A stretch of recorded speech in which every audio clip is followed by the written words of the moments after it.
tuzahabwirwa n'imirimo y'ingano. Ikitumenyesha ko ari we nuko yitamurura mu bimenyetso n'ibitangaza. Yes.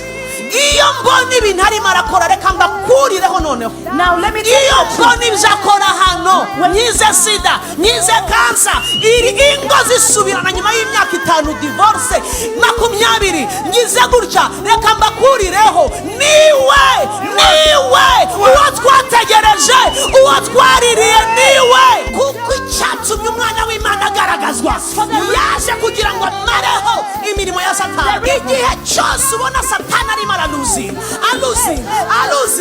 aluzinga, amenya ngo hari uwazamuye ibendera.